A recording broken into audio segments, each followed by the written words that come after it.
call the November Parks and Rec Advisory Board meeting into session. We'll start with the Pledge of Allegiance. Please rise and join me. I pledge allegiance to the flag of the United States of America and to the republic for which it stands, one nation, under God, indivisible, with liberty and justice for all.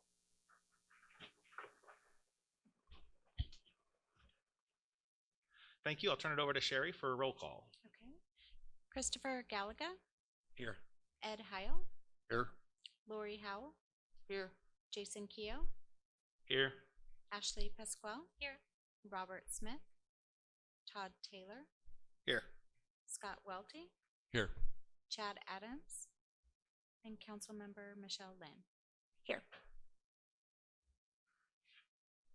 Okay, thank you. We'll move on to section 4 in the agenda. This is the call to the public's opportunity to address the board on any of the matters that we could advise the city on. Just as a reminder, if you have something to discuss that's on a later agenda item, it would probably be best to wait until then. Just give us your name. Push there you go. You'll see the green light come up. Got it. Chris Dago from the Lake Havasu Soccer League. I didn't look at tonight's agenda, so I'm going to talk now and we'll just roll with it. So this meeting was brought to my attention on Friday night, so probably not as prepared as I should be, but I've had my brain on trying to get kids to play soccer, and COVID, and doing all that. So I represent about 900 participants in our city, young athletes that play soccer, whether it's club or rec.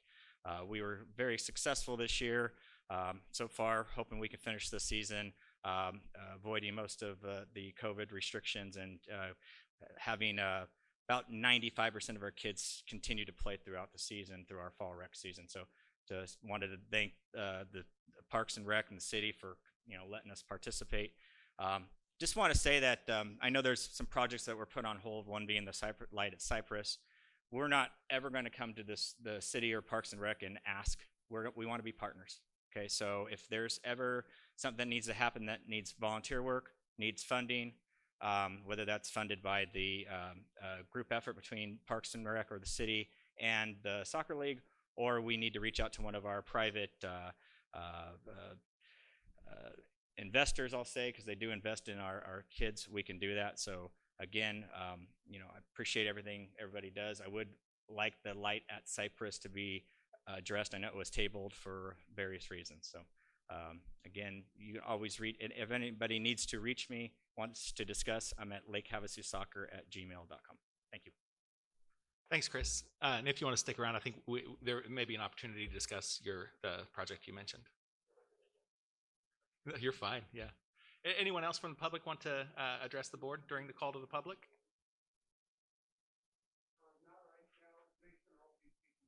All right. All right, we'll close the call to the public, and we'll move on to section 5 of the agenda. That's the minutes of the October 26th meeting.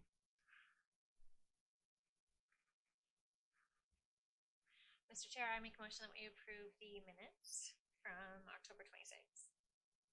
Okay, we have a motion to approve the minutes. And I'll second. And a second. Any questions or discussion about the October minutes? Okay, I think we're ready to vote. All in favor of approving the minutes from the October meeting? Aye? Aye. Any opposed? Okay, that gets us through section 5 and on to section 6. That'll be to Mr. Keene for the staff report. Thank you, Mr. Chair. In the Recreation Department, the Elks will be hosting their hoop shoot at the after-school programs, beginning with Havasu on November 30th and will continue throughout the month of December at other school sites. All attending participants will have an opportunity to participate and have a slice of pizza courtesy of the Elks Club. Sledding with Santa will be held on Friday, December 11th from 5 p.m. to 8 p.m. at Rotary Community Park, close to ball field number 2. This is a free community event, and we are going to make it snow in Havasu. Winter Break Camp will be held at Starline Elementary, December 21st through the 24th, and then again December 28th through the 31st from 7:30 a.m. to 5:30 p.m. with the exceptions of December 24th and December 31st, which will be a half day, 7:30 a.m. to 12 p.m. Online registration will begin on Monday, December 7th. In the aquatics area, the pool will be closed on Thursday, November 26th and Friday, November 27th in observance of Thanksgiving. The pool will reopen on Saturday, November 28th from 12 to 5 for open swim. Many other open swims have been added during the holidays. Please check our website for days and timing. The pool will close at 2 p.m. on Christmas Eve and on New Year's Eve. The pool will also be closed Christmas Day and New Year's Day. A water safety instructor class will be held in the month of December in preparation for our Kinder Swim program. At the community center, there will be a Works award banquet on Sunday, December 6th. And out in the parks, Triple Crown and DCU Triple SA baseball tournaments will be happening on the first 2 weekends in December. And the Christmas Parade of Lights will be held December 5th in the Bridgewater Channel. With that concludes my report. I'll answer any questions. Thank you, Mr. Keene. Any questions or comments from the board on the staff report? Mr. Chair, I just have one quick question. Yes, ma'am. For the winter break camp at Starling, did you say what's the maximum and what's the cost? Maximum participation? I do not have that information with me tonight. Sorry. Oh, okay. No problem. I just remember there was maximum limits put on for summer, and Yes, I believe there was a waiting with list. COVID restrictions, we will still be at some restricted numbers. I just don't know what those are off the top of my head. Okay, thank you. Okay, thanks for the staff report. We'll move on to section 7 in the agenda. This is the public hearing. Most of the items listed here we discussed in the last meeting. Since we have a lot of new board members, we wanted to kind of get everyone brought up to speed on some of the projects we've discussed in the last couple of years. So with that said, we'll turn it over to Mr. Keene for 7.1, and this is a discussion on Dick Samp Park Master Plan. Thank you. The original master plan for what was known at the time for North Park should be up on your screen. And, I'm sorry, this is the updated plan. The original master plan was created in 2005, known as North Park. The park opened in 2008 with, as we know it today, as Dick Samp Memorial Park. In 2016, the master plan was revised to include the pickleball courts and the repositioning of some of the baseball fields. This is really hard to see on here. I apologize.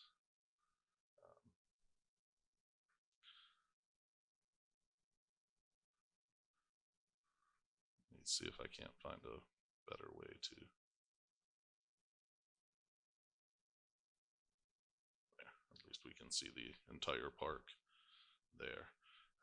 So there you see with the 4 pickleball courts, the parking lot, and the 2 baseball fields, softball fields added to this complex, moved to this position.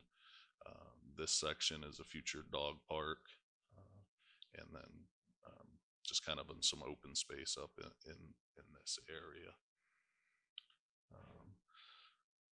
So really just kind of a review there. The board did ask that we bring that master plan out and take a look at it. And as master plans go, they can be edited at multiple different times just based on community demand. As we get ready and closer to a development phase there, what is the true need of the community? Does it still make sense to add, a baseball field versus, a cricket field? It would just kind of all depend on the demand in the community at the time.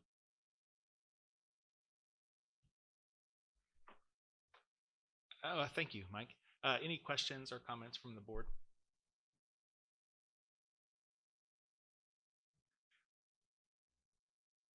Maybe just a quick walkthrough of what is currently there and what we're talking about for phase 2 of the expansion.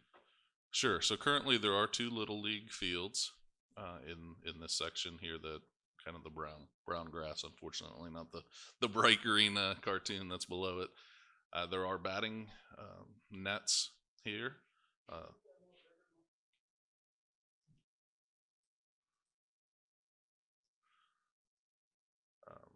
In this section, there is a concession stand and bathroom facility. Of course, the parking lot. There's also a little playground in here. And then this set of pickleball courts, the 4 courts, are there. The next phase that the city council did approve and construction has started is the creation of 8 additional pickleball courts that will be these 8 up on this terrace here. This parking lot, again, will be there. It will be dirt, as well as the roadway coming in. At this point in time, it will not be paved. And the pretty hardscape and trees and all of that have been eliminated out of the project to fit it into the budget. Again, keeping that priority of making sure that we're able to build all 8 courts. So that's kind of that the current phase that we're in. Again, construction has started and most of the grading is completed.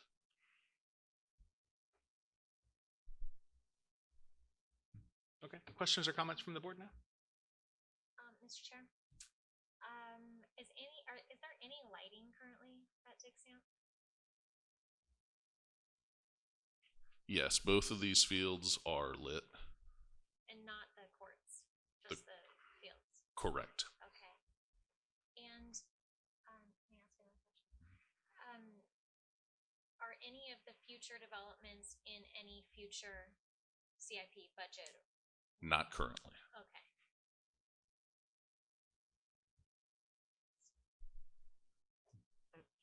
I have a question.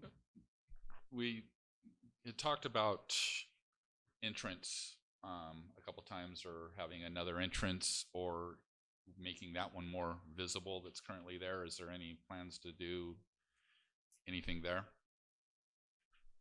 There are no current plans to widen the entrance. We did do some trim work on the Palo Verde that sits in front of there that kind of blocks both the sign and the roadway a little bit. But there are currently no plans to expand that entranceway. I'm curious about the dog park that's already in the plan, but unfunded. Is that what I understand? Correct. When we build a master plan, there's really a lot of placeholders put, and that was a placeholder kind of put in this lower section here for a future amenity. And what the two existing ball fields remain? Is that what I'm understanding? Correct. So you add 2 additional? Okay. Yes. Thank you. Hi, I was going to ask about those existing ball fields also, but how accessible are those ball fields to like neighborhood kids who just want to come to a pickup game? Are they allowed to just go play on those fields as long as there's no organized games going on? I do believe the fields are unlocked during the day, yes. Unlocked, yeah. Because I don't see a lot of area to just freely play. One of the things I like about Rotary is the kids just run around and kind of make up their own games and stuff. I mean, the playgrounds are great, but there's so much room to do other things, and I don't really see that here.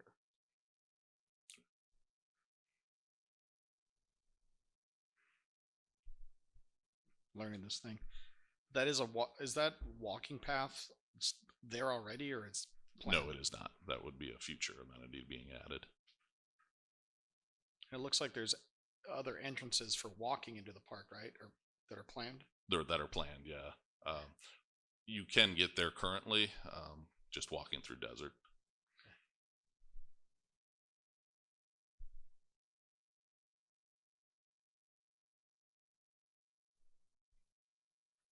Okay, good discussion. Any other questions or comments? This is part of the public hearing. If any members of the public that would like to address the board, now would be the time to do so.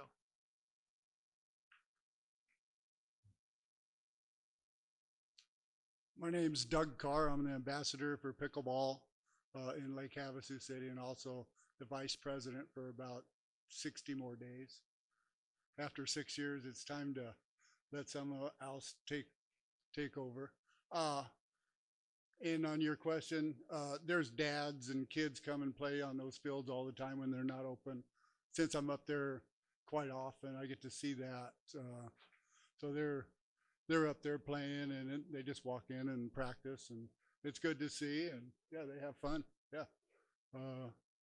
And the existing parking lot is lit with the two baseball diamonds. If you drive on the highway, you can see it lit up. I think they're probably practicing every night now. And I'm here to try to get at least 4 courts on the existing lit. And, you know, it's, hopefully we can talk Mike and the city council to throw in a little bit, and hopefully the association will throw some more money into, you know, trying to light those up, because the parking lot up top's not going to be lit for a long time, as it's not even paved yet. So to get lighting on the new 8 courts, you know, we're talking hundreds of thousands of dollars, and I think that's probably not going to happen anytime soon. Hopefully it'll be paved, and maybe we get it in the CIP budget to pave it next year. But it is great that they've started. Hopefully within a couple months they might even be finished, because it's not getting a lot of sidewalks or that kind of stuff. And so we're going to have to walk around in dirt and gravel. But as long as we get in the court, I mean, that's, you know, most everybody's going to be happy.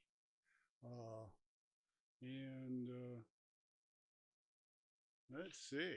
And I want to thank the new people from the board that showed up at the grand opening. And even Scott came and didn't know him because he didn't have no hair on his face. And that was good. And I want to thank the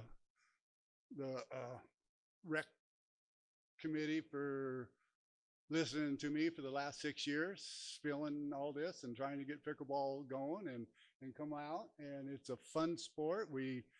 On Wednesdays, we have beginner lessons. And so hopefully when the new courts come, we'll have a lot more of that kind of stuff. And maybe we can start leagues and do that kind of stuff.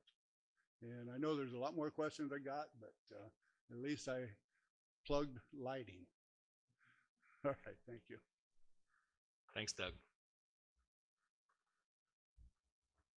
Okay. Just on the lighting and not going over old ground again, but is there any benefit or savings to the city if, for example, in the new courts they put in the provisions for lighting? So, for instance, lay the wire. I mean, that's a relatively small expense versus the actual towers and the.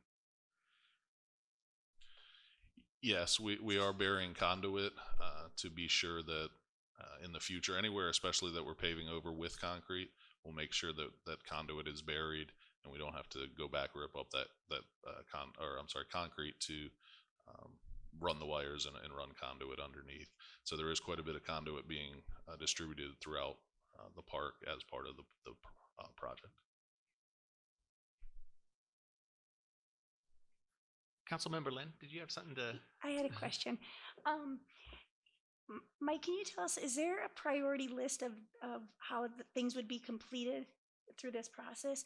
And then the second part is, we probably discussed it before, but can you remind us what the cost of lighting would be in the pickleball area, what that cost is?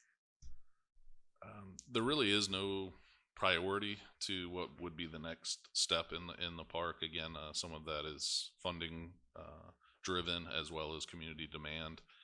We are currently working on grabbing some pricing for what it would cost to light the current 4 courts, but I don't have that information yet. We're still digging for those numbers.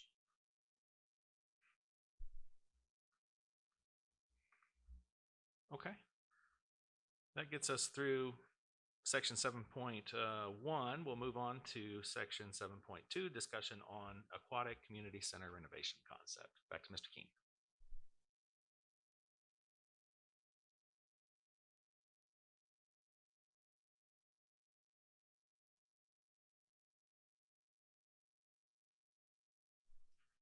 In June of 2016, the city hired Architecton to provide a facility assessment report of the Lake Havasu City Aquatic and Community Center.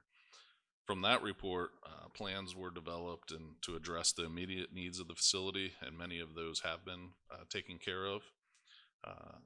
Also through that report, however, there was some thought and suggestions to expand the facility, to upgrade a little bit.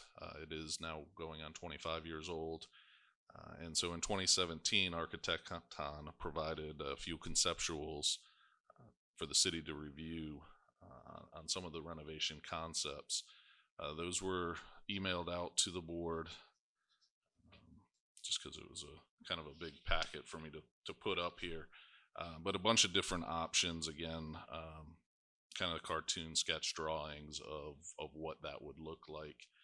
And from that information, then we really looked at more the budget number, and several of these just we could sense would be very, very expensive. Many of them have a second floor, an additional gymnasium, moving the position where the current water slide is to the other side, as well as flipping where the splash pad is. To us, that didn't make a whole lot of sense when that infrastructure is already in place.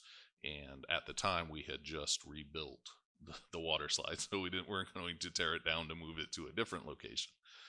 So the design that is on your screen, option A, phase 1, was kind of what was talked and tossed around throughout the city staff, and that includes 2 additional rooms, birthday parties, or could be held there, any multi-purpose event right here off of the pool area.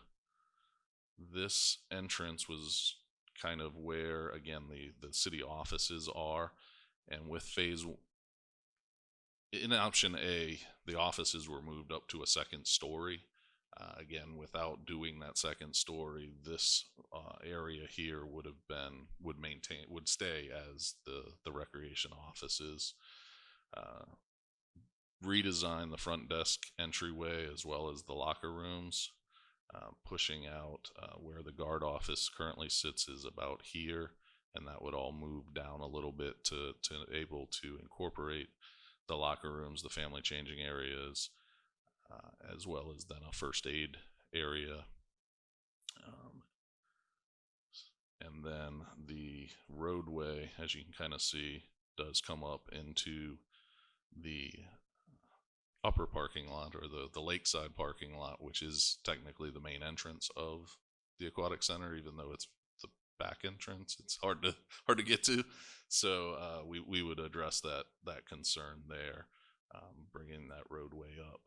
So that is the plan I've been working off of as far as when I've been submitting it into the CIP budget. The cost in 2017 for that project was just over $3.35 million. So we're 4 years beyond that. Construction costs have escalated.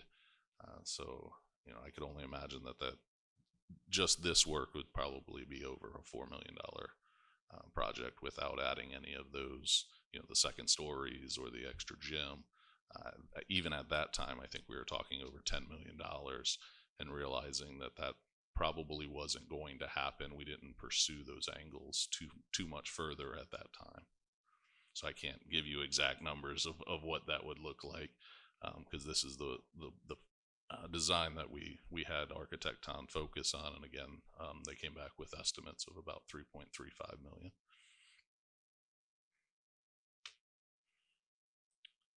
So with that, I'll take any questions or comments. Questions or comments from the board?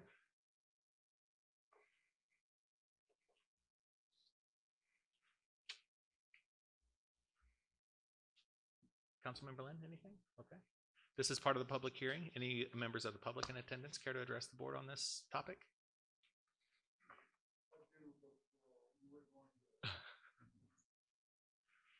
Okay, thanks, Doug. Okay, we'll move on then to item 7.3, discussion on possible CIP request. Mr. King.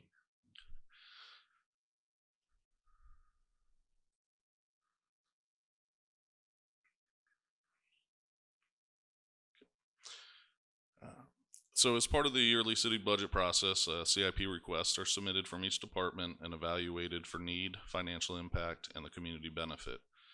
During our October Parks and Recreation Advisory Board meeting, several projects were discussed and further information was requested on potential CIP requests for the upcoming budget cycle. A couple of things to note as we think about different projects, and obviously cost is a big one, and where the city stands financially current, in today's dollar. Each year, approximately $2 million is put into the CIP budget. That comes from construction sales tax. So when we start talking about a project over $2 million, that's going to obviously have to wait even more than a year. Now that $2 million isn't set aside for Parks and Recreation CIP projects, unfortunately. That is for the general fund CIP projects. So that is police, fire, admin services, which is our IT infrastructure, Parks and Recreation. So there's a lot in there really for not only city managers to first digest all those projects and what he would like to see kind of move forward, mainly on, again, those financial impact, community benefit, before they even get to council, and then council relooks at them, those projects as well, and kind of has their priority rankings in there. So I just kind of wanted to throw out there again that the financial end of how that process works. So a couple of the projects we talked about, I'm going to start with the Mesquite Park restrooms.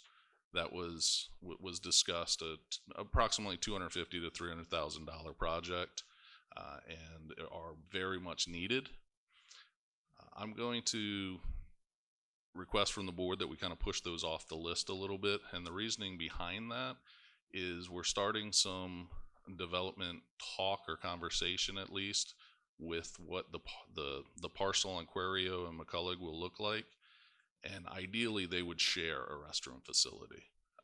We wouldn't need to build restrooms on both, but we would need to make sure they were big enough that they supported both. So as far as moving forward this year, I would like to see us wait on that to see if there's some more development in the parcel project, and that comes forward as a set of bathrooms that will accommodate both Mesquite Park and whatever is designed into that downtown project. We talked about the channel restrooms as well. I think that was pretty low on everyone's priority list there, that there are some facilities that people could walk to. We kind of just talked about the Aquatic Center renovation. So that's anywhere from $3.5 to $4 million, I would assume, at this point. One of the projects also that we talked about would be the Sarah Park Trailhead. In your physical packet, there is a map, just kind of a Google image. The pin on the bottom of that page is where that parking lot, the second trailhead, would go. The first, or the upper parking lot, which is the Sarah Park Trailhead as we know it currently, that project was approximately $300,000. It added 47 parking spaces, the restroom pad, and utilities, as well as the vault system for the restrooms. It is a vault that we then pump out when it gets to a capacity and is shipped away. With this second trailhead, the reason I printed out this map here is you can kind of see there is a trail that goes from that parking lot to the existing parking lot. And the thought there would be is maybe we don't need to put another set of restrooms there, that we could identify some signage to that restroom facilities are at the current trailhead. As discussed with Mesquite, restrooms are very expensive. So paving that parking lot, all that design work, I'm pretty sure we could get under that $300,000. So that makes that project maybe very viable. to both the city manager and city council, as well as hopefully the board here. And then, let's see, the last one I believe on our list were some of the Dick Samp Park amenity additions and what really that next phase is. Again, I think some of it is just simply finishing the design work that we had to push off from this current project of finishing the hardscaping, paving the parking lot, some additional lighting. And again, as Doug said earlier, just that infrastructure of light, getting the electrical up to that new parking lot. What does that entail? Is it another transformer? All of that from Unisource. So there are some, bigger fees to that piece as well. But with that, I'll kind of take any thoughts there with the board, and kind of, I guess, a little bit of some recommendations of which projects you would like to see submitted. Again, keeping in mind that the budget constraints there of that, we put down a project for $5 million, it's probably getting tossed out or planned way down the future. So. Okay, I think I'd like to start with Councilmember Lynn on this one. Maybe you could give us a little of the council perspective on how. I mean, you don't have to dig into each one of them specifically, but maybe the history of CIP, Parks and Rec related CIP projects, and just kind of your input.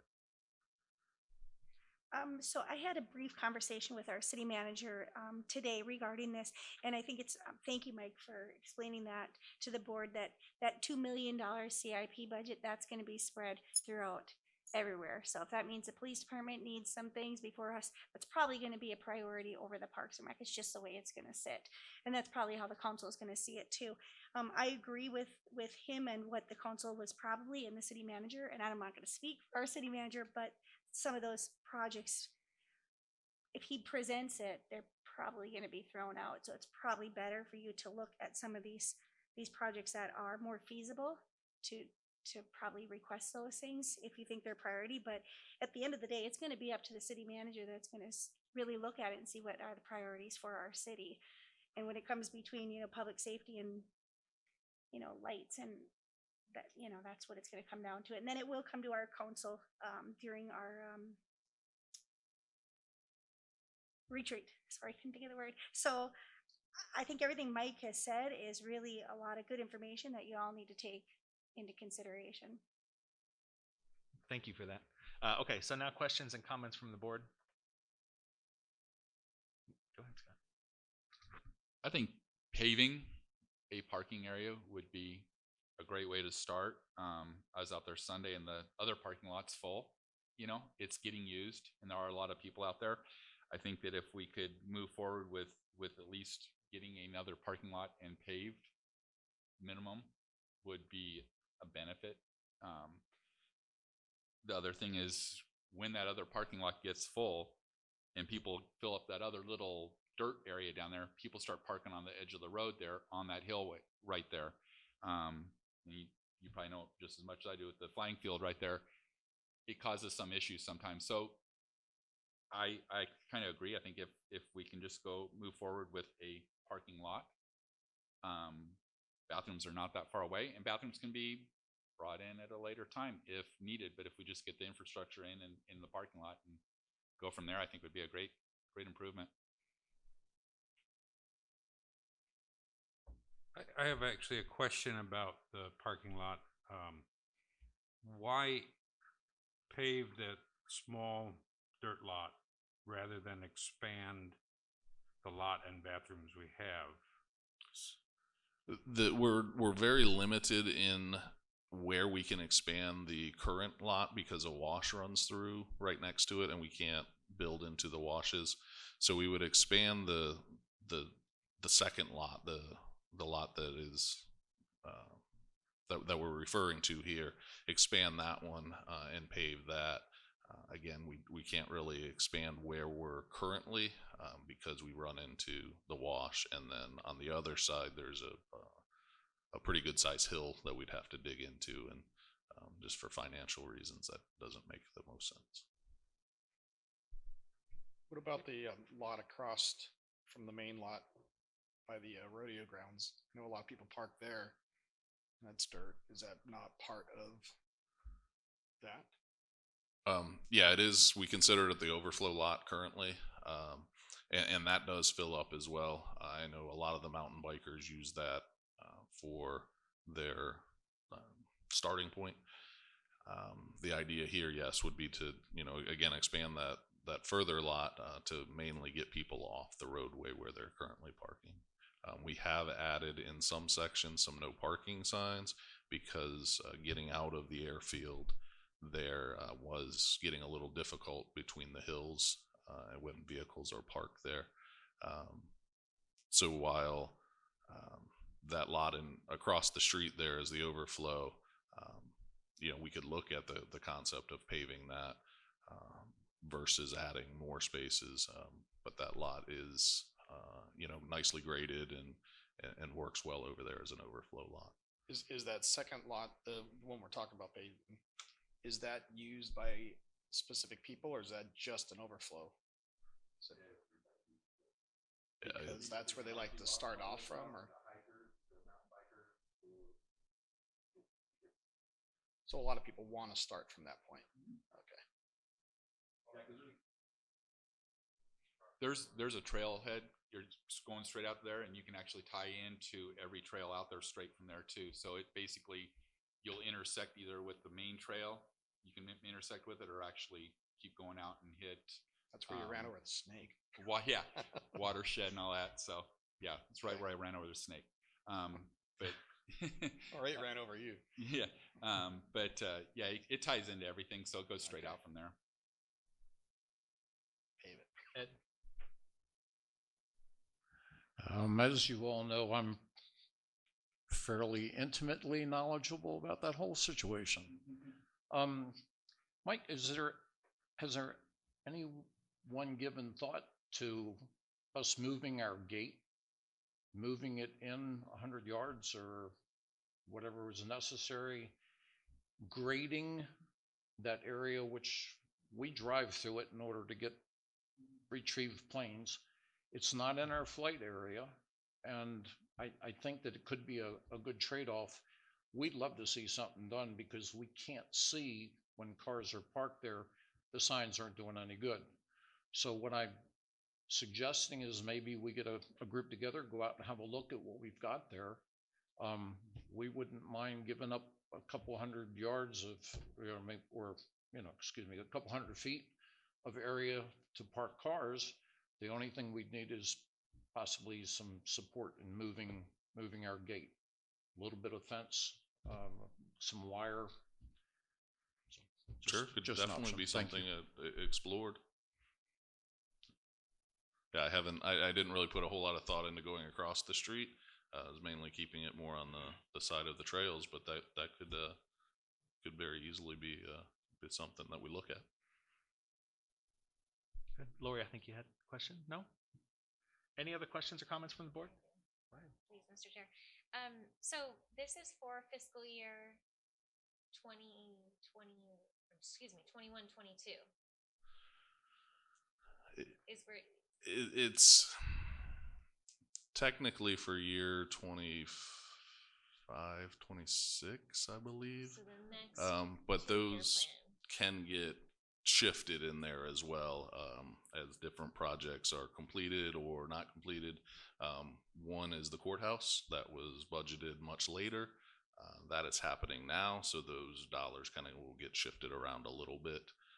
So again, it is a plan, and those ideas and concepts at least need to make it onto the plan, and then some of those dollars are figured out each year. Again, the council only approves a one-year budget, so that even though we're approving a 5 to 6 year plan, that comes back to them every year for reapproval. Okay, thank you. And I know you talked about the Aquatic Center master renovation plans, but I also thought on our list we had suggested to prioritize the dehumidification work? That is already on the list. This year, the design work is budgeted, and next year, again with council approval, the implementation or the building of that will be completed. And I just wanted to maybe throw out, just to see if this could be considered, but with the CARES funding and the push to really have people enjoying each other outdoors and spread apart, that perhaps the parks budget could be supplemented in that way. Make improvements to keep people healthy and safe. I dare say you have full board agreement on that concept. Anytime I can get more resources, I'm looking for it. So yes. And also one thing that I do want to mention with this parking lot is there is a good chance we would apply, and a good chance we might receive some grant funding from Arizona State Parks and Trails. Again, they fund shovel-ready projects. They don't want to give you dollars to a pipe dream, so to speak. So once the project is shovel-ready, we can submit it for a grant application in hopes that there might be some grant funding that would be able to help out in that phase as well, and we would certainly apply for that. Do you have any? I sent you an email about this. Any benchmark or metric of what has been most publicly commented on or publicly asked for, whether it's a bathroom at the Rotary Park walkway or Sarah Park parking, or any of that information to help us? We don't currently. The best way to truly measure that, we had a study done a few years ago as far as a field assessment study. Again, I hate to put a whole lot of faith in the way that study was done and what the outcomes of that were. Traditionally, we would do a master plan, and that would really, it would not only ask this board of what their priorities are, city staff. It would go around and have a lot of public input, public hearings to gather that information. Those master plans are also very expensive to do, and so I haven't been too anxious to go out and get that master plan completed, just because I know we have a lot of projects that those dollars could be better utilized for, that we do see already the need for.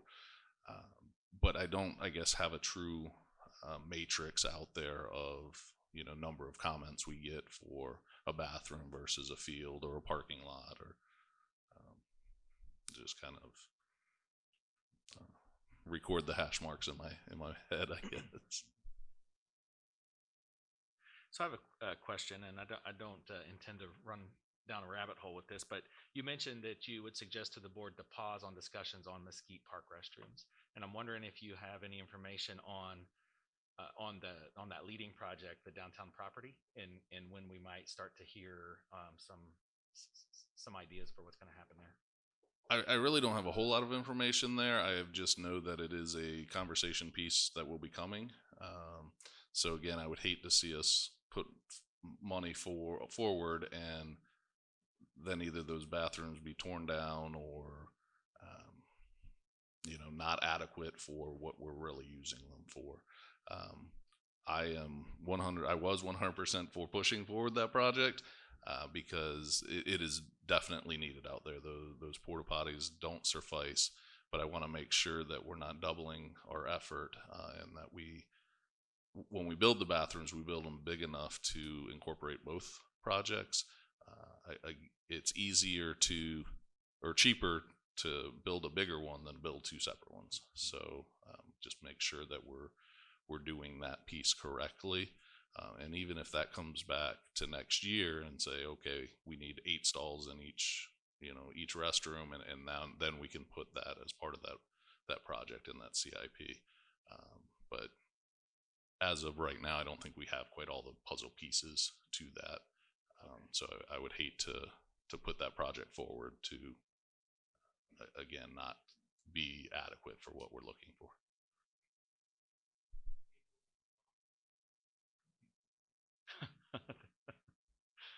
not a bad idea. Okay, and, were you looking for an action from the board on this topic or on this agenda item? I guess just kind of feelings there, nods of heads, nothing official. As far as if I can get those nods, then I can, really kind of start working on submitting those CIP requests. Gotcha. We're too early in the budget cycle though to really to have a good idea of what kind of dollars we're talking about that may be available for 21. I guess this would be FY 22, right? Yeah, 25, 26. Oh, yeah. You keep trying to sneak it up there, which I like. I mean, you did say we had 2 million just for parks. I heard that clearly. Just kidding. Yeah, I just again want to make that the financial end kind of clear, and that we don't, especially send the message to the public that this is definitely something we're doing and it's going to happen before it really runs its course and through all the decision channels and really looking at the budget and is it something that we can truly afford. Just kind of want to keep it a little closer to home, so to speak. So I mean, just personally from my perspective, thinking about it through through that scope that we're looking at. I mean, we're looking at CIP dollars that are 5 years away, 4 or 5 years away. We probably need to figure out. I mean, we're kind of racking and stacking in different buckets here. The parking lot project out at Sarah Park would be, I think, one of those that if something fell off or if it costs less to renovate the courthouse, something like that, if we had it polished up, ready to go, it could, that's one that could just be easily slipped in one of the next 2 or 3 fiscal years, right?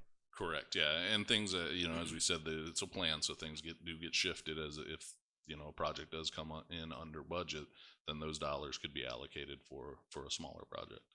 And then the to me the opposite end of that spectrum is like the Aquatic Center renovation that it is going to, I mean, it's going to eat up several years of CIP available funds. Correct. So something like that we would have to kind of chew on a bit at a time. Seems like so. Yes. Yeah. So we don't want to put the Aquatic Center project completely off just because of the overall cost being so high, but I think that you have been piecing that. So there has been progress made slowly on the recommendations. So I would say that we would want to continue that way so that it's not just held off because it's such a great expense, and move forward with the other projects that we talked about, except for the Mesquite bathrooms. That does make sense to move forward in that way, and really advocate for any of that federal funding that is coming down from the CARES Act so that we can continue to improve the parks now as we can. That would be my suggestion.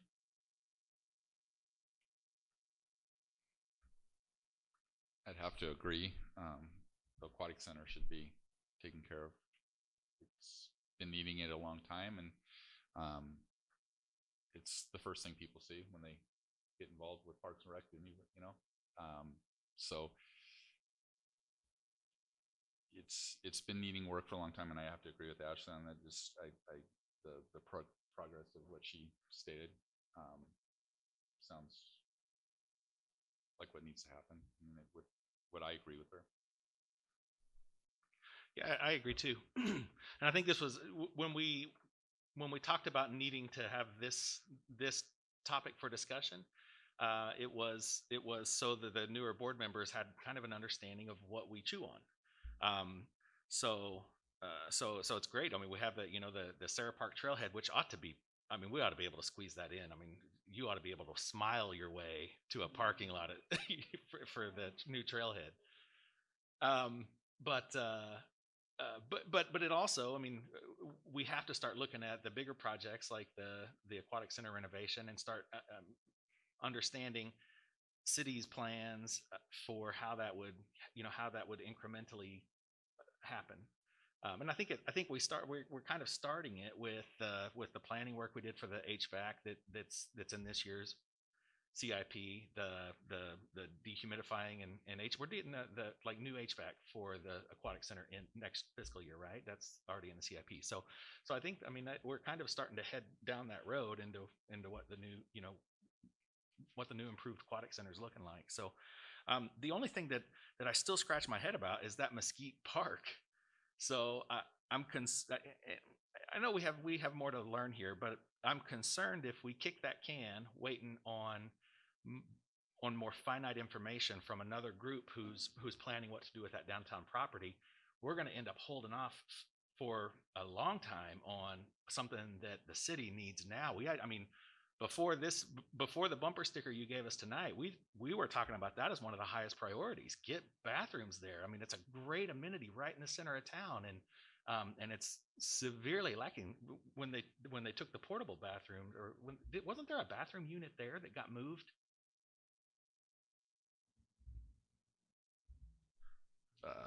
No. It got moved to the somewhere out of Sarah Park. Was there not a portable bathroom? Yeah, I'm not talking about. It was more like it seemed like a construction kind of. Okay, never mind. Yeah, I'm not aware. Yeah, okay, I got my wires crossed. It was a different city. Anyhow, I think we just need an understanding as the board that we're chewing on a lot of different sized items here, and it's still, I mean, after 4 or 5 years on the board, it's still kind of confusing how the budget process works. So I personally appreciate the exposure regularly to how our current projects are moving through, having a look at $300,000 to $4 million projects and where they might fit into the CIP budgets down the road.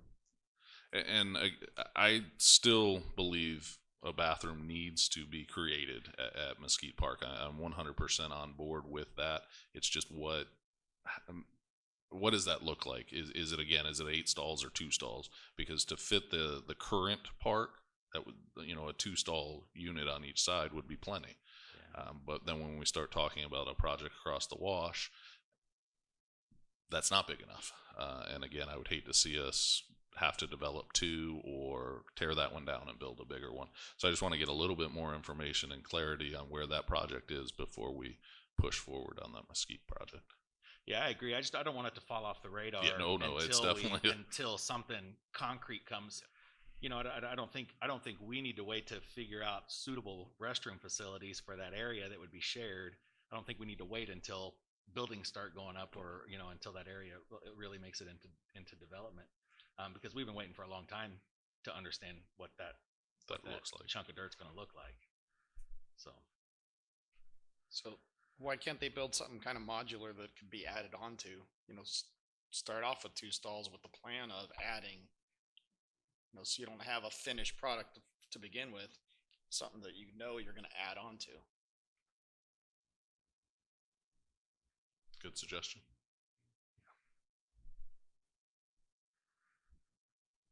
Okay, let's open it up to the public now. This is part of the public hearing. Anyone in the audience care to address the board on any of the topics we just discussed? Seeing none, I'll bring it back to the board. Any more comments or questions on this one? I have a little bit of clarifying. So last meeting we talked about 2 different areas of budget guidance or project guidance, priority guidance. One was the CIP projects. The other was the small number, the tens of thousands of dollar project that provided Parks and Rec's revenues continued to be in line, would be available for 2021. So I'm curious about where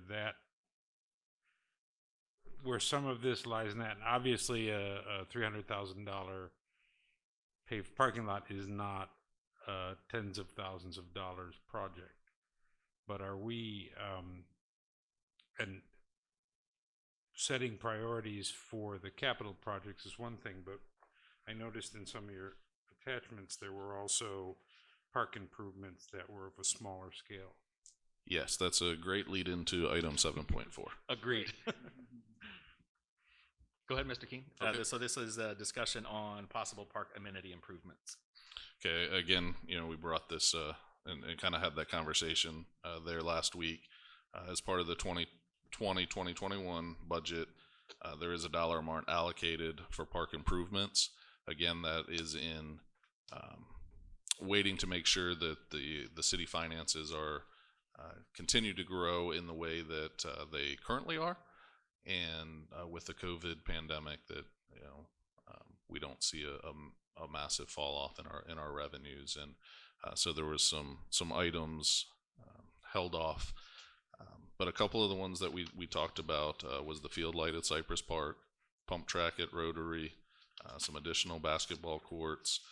We also had discussed a playground apparatus out at the Island Ball Field. So kind of in your packets here, there are a few items. I'm going to start with the light at Cypress Park. There is a map in your packet. If you're looking at it in landscape, the location of the light would be the bottom left portion of the park, is where it is very dark when the kids are playing soccer, and that is also where mainly the littler kids do practice in that area. So a much needed amenity. Again, we've talked about it quite a bit at this board.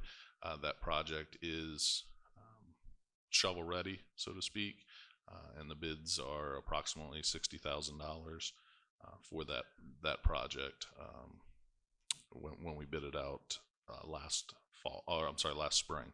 So they should be fairly close to that dollar amount.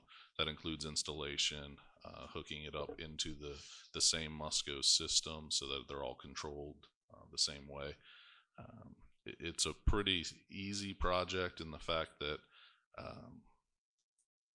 it's a small strip that will go through across the park to run the electrical back to the bathroom location where all the electrical is. So that is definitely one of the projects that we're looking at. In your packet that we emailed you, there was several. There was a little packet regarding pump tracks, and we've kind of discussed that a little bit in that space between the Rotary Park ball fields and the community center parking lot. The dollar figure.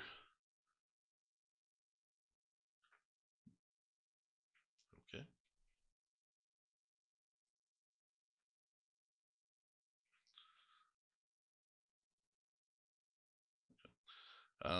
Let's see. So this is one version of a pump track as well. Let's see if I can pull up the other one just to kind of show extremes.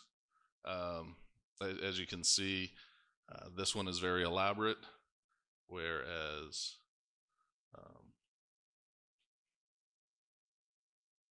it can be as simple as, back and forth with, some of the bumps and then a berm.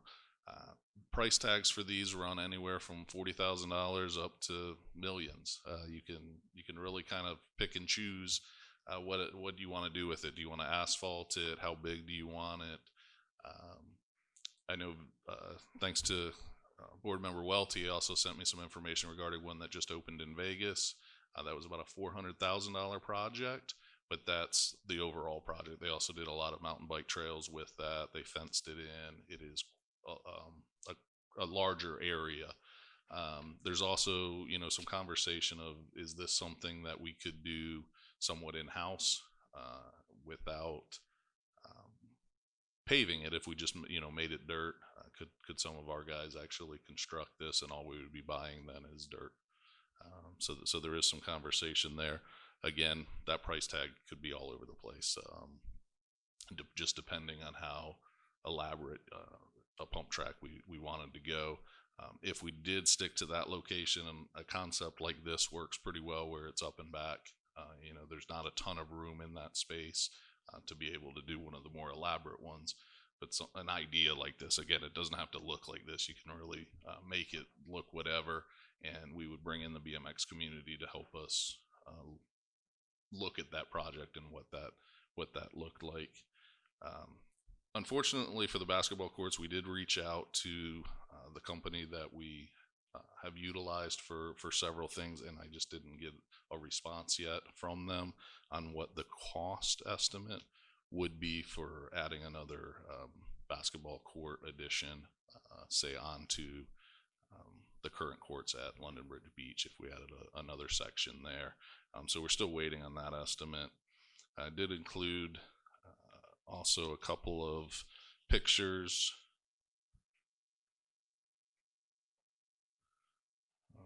of different playground ideas or concepts. Much like the pump track, playgrounds are anywhere from several thousands to you can spend millions of dollars building different playgrounds. What I like about the majority of the newer playgrounds is they are modular, so they can be added onto and expanded. Again, kind of the area we were discussing was out at the Island Ball Field. There is nothing for brother and sister to do out there if there is a game going on and they're getting bored of watching the game. So we talked with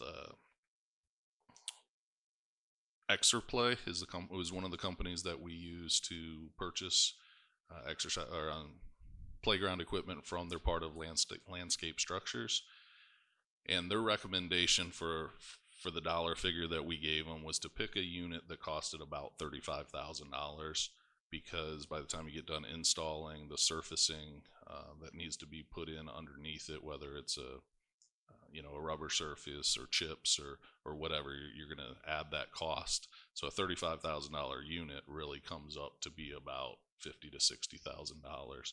So I just kind of threw again a couple of pictures in here just to kind of think about the idea. One of the things that I was looking for when evaluating some of these was a little bit of shade to be included into the design already, so that we didn't have to then go and put a shade structure over the playground that we purchased, adding to that expense. So if we can incorporate it into the playground, the cost comes out a little bit less expensive. So those are kind of the projects that we talked about and discussed. I think throughout the process, I know it's been asked of what my recommendation is. For this year, I do recommend that we move forward with the Cypress project. It is something we've been talking about, but we have been needed. It is shovel ready and can be accomplished very easily, provided again that these funds are released. The playgrounds that you showed examples of, are those in that ballpark, that price range? Yes, they are. Okay, sorry, I missed that if you told us. Okay, any questions or comments from the board? Go ahead, Scott. Thank you. Shooting myself in the foot here, but I believe that the Cypress Park project does need to go through. I mean, that is an issue that's been put on the table for a while, and I do think that needs to happen. My heart is with the pump track and the skills track, and I think it would be great for the little ones and families to be able to have a place to take kids, because we don't have streets and neighborhoods with sidewalks and stuff like that. It gives them somewhere to go learn bike skills and ride, and not in the middle of the street or something like that. And as I mentioned to you, Lou Loster leads a ride out of Rotary every Wednesday, and it's families. And last Wednesday, close to 35 people gather at Rotary to go do a ride And it's all the way down to Site 6 and back. They mess around on the airfield for a little bit and race around, do laps down there and stuff like that. The need for an area or a place for kids to ride bicycles outside, good exercise needs to happen. So if it can happen in-house and we can get that Cypress Park project done, you know, like I said, I'm shooting myself in the foot, but I think that the Cypress project needs to be taken care of first. And a question about that. I just went cycling on Saturday, I think it was. My war wound. And we rode the Island Trail, and we rode the what's it called, adjacent to the highway. There seems The 95 Highway Trail. the highway, yeah, the highway trail. There seems to be now it's not a motocross sport track, but there seems to be a pretty extensive area of cycling for just cycling, for family cycling, or for so that said, not to argue with you, but that I would also think, especially because we have someone from the public here advocating for it as well, that the Cypress Park project seems to be a more important priority at this time. We do have cycling, and then we have, of course, Sarah Park, which is maybe for advanced, and that can always be improved, but you can put a light on a bike, but you can't put a light on a soccer ball. Yes. Thanks, Chris. Ashley? Yes, so this doesn't say action on it, on this item, so are you looking for consensus again, Mr. King? Yes, I am looking for some consensus, not necessarily an action. We don't know if those funds are going to be released, so I would hate for us again to make an action and we actually think we're going to go out and get it done, and then those funds don't get released and the project doesn't move forward. So just kind of looking for consensus of if that's the direction, and then I can kind of start getting my ducks in a row for if those funds are released, we can make sure that project gets completed by the end of the fiscal year. So, Mr. Chair, I agree with my fellow board members. I've spoken already that the Cypress project should be prioritized. And I also agree that it seems like some kind of pump track when we were asked for ideas on what to do with that very small area, it seems like this is the perfect amenity to put in place, especially because it's close to the skate park, and it just seems like the right thing to do there. And maybe hopefully we can do both if it is done in-house. And then I was just going to ask if the Chiefs program, if they have come to you with this request for the playground, or did it come from other people in the community? Yeah, it's one of those things that I just overhear as people are talking. There's just not enough when we bring the siblings out. Anything for them to do in that area. Okay. Yeah, so I agree with Mr. Wilson. I do too. So I not to beat a dead horse, but I do believe the number one priority on the list ought to be the light at Cypress Park. And although I believe soccer is probably the primary reason, if you go to Cypress at night, you see a lot of people playing soccer, but you see a lot of people doing a whole lot of other things. And that corner is it's so dark for everyone who uses it. It's kind of a pain, and it's been amplified. The challenge has been amplified by the fact that the main soccer field has been fenced off. So everyone is drawn over to that area, and now everyone's squished into over toward the bathrooms and the playground, those areas that are lighted. So I think your consensus for our number one priority is definitely Cypress Park, and the pump track also. If like Ashley's mentioned a few times, some CARES Act funding were to come available, dollars fall from the sky immediately. The only change I would make in priority is dropping basketball below the playground at the Island Park. So yeah, if we can't figure out how to get all 4 of them done, I think those top 2 are easy. Our first and second.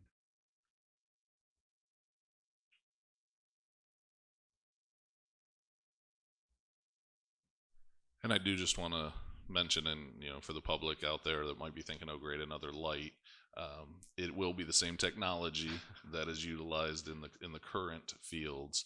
So there's very little overflow into the neighborhood or even a glow of Cypress.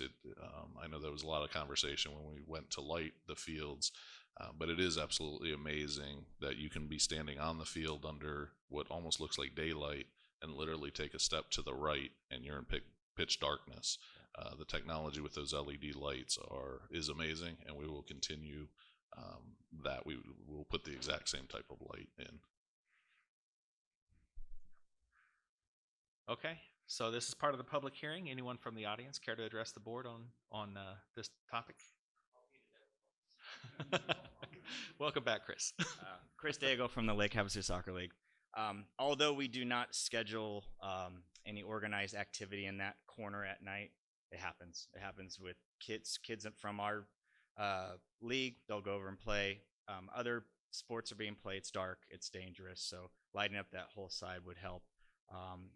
In addition, it would allow us to schedule a little differently, so we can put games there. That's when not having those lights takes away 2 of our 4 fields that we have. So it's not just a small section. It's so we're moving kids to Saturdays or trying to fit games in, shrinking game time. So but that's all I have. Thank you. Thank you, Chris. Okay, anything else? Oh, yeah, come on back, Doug. Doug Carr. It's just a shame that we have to, can't afford $50,000 for a light that should have been put in 2 years ago. I know Lake Havasu is looking at raising taxes for here and there, and the chamber was going to look. No, I don't think the chamber is going to say, yeah, go ahead and raise our taxes. So it's just a shame that, property taxes could be raised a little bit, but it's a shame that our parks aren't funded enough to put some of these amenities in. And there's just not enough money.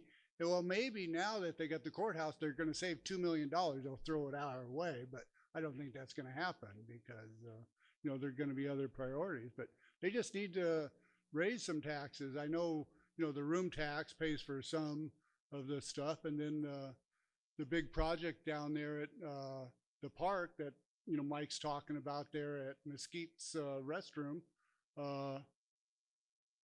It's going to be built with $400,000 worth of Frontier money.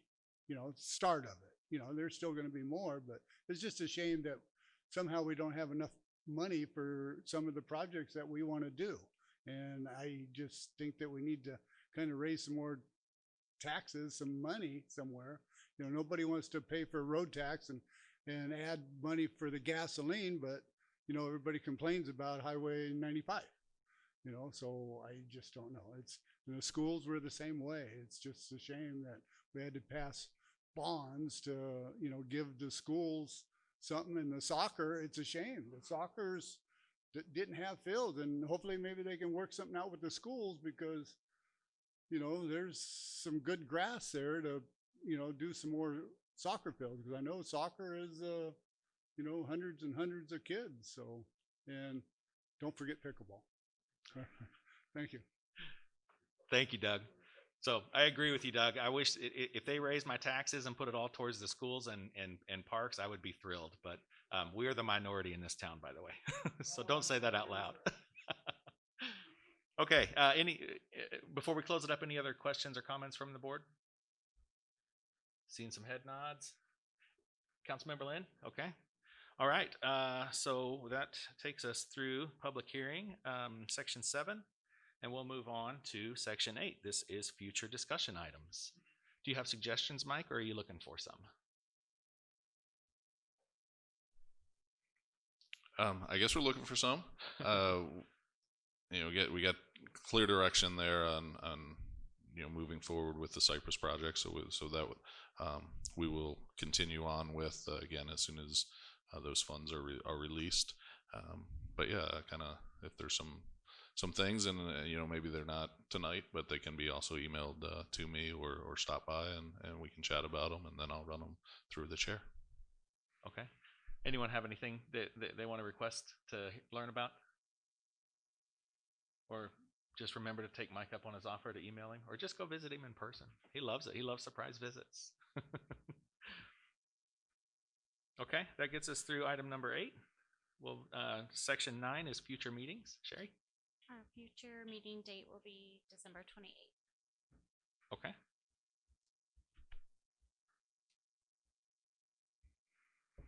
All right, that brings us to item, I do have an update for a question that was asked earlier in the meeting. Okay.